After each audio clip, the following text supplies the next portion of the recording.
गुजरात चुनाव के समय कैश सब्सिडी योजना का ऐलान क्यों किया गया? क्या गुजरात चुनाव के खत्म होने तक इस योजना को नहीं टाला जा सकता था? पीटीआई के मुताबिक चुनाव आयोग ने कुछ इसी अंदाज में कैबिनेट सचिव अजीत सेठ से कैश सब्सिडी पर सवाल पूछा है। पीटीआई के मुताबिक कैबिनेट सचिव को सोमवार शाम तक इसका जवाब देना है। क्या गुजरात में बीजेपी गरीबों को घर मुहैया कराएगी?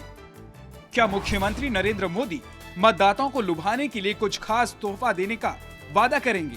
बीजेपी के घोषणा पत्र को लेकर अटकलों और कयासों का बाजार गर्म है, लेकिन फिलहाल सटीक जवाब किसी के पास नहीं। जिनके पास जवाब है वो चुनावी वादों का पिटारा खोलने से पहले कुछ बताने के लिए तैयार नहीं। वैसे बीजेपी सूत्रों की माने तो अहमदाबाद में अपने चुनावी घोषणा पत्र का ऐलान करते समय बीजेपी गरीब परिवारों के लिए घर का वादा कर सकती है।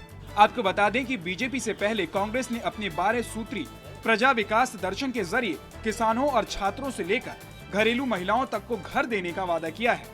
ऐसे में बीजेपी अपने घोषणा पत्र के जरिए कांग्रेस पर राजनीतिक बढ़त बनाने की कोशिश कर सकती है। अहमदाबाद में बीजेपी का घोषणा पत्र जारी करते समय मुख्यमंत्री मोदी का साथ देने के लिए राज्यसभा में नेता विपक्ष अरुण जेटली भी मौजूद रहेंगे। बाला साहेब ठाकरे के निधन के बाद शिवसेना में नई जान फूंकने के लिए उद्धव ठाकरे आज से महाराष्ट्र का दौरा कर रहे हैं। उद्धव अपने दौरे की शुरुआत कोल्हापुर के महालक्ष्मी मंदिर में देवी के दर्शन के साथ करेंगे और 16 दिसंबर तक उद्धव का दौरा जारी रहेगा।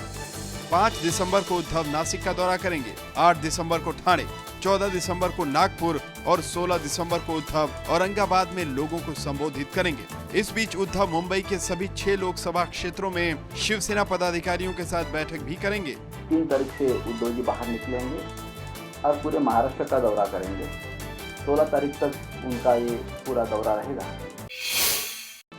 गुजरात विधानसभा चुनाव से पहले नरेंद्र मोदी के लिए आज का दिन बेहद अहम रहने वाला है, क्योंकि आज सुप्रीम कोर्ट ज़किया जाफरी की याचिका पर सुनवाई करेगा। ज़किया जाफरी ने गुजरात दंगों में मुख्यमंत्री नरेंद्र मोदी को आरोपी बनाने की मांग की थी। एसआईटी ने इस पर अपनी जांच रिपोर्ट में मोदी को क्लीन चिट दे दी।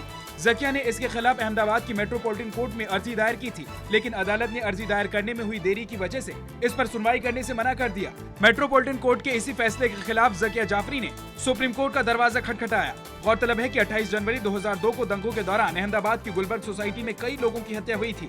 इसमें ज़किया जाफरी के पति शामिल थे।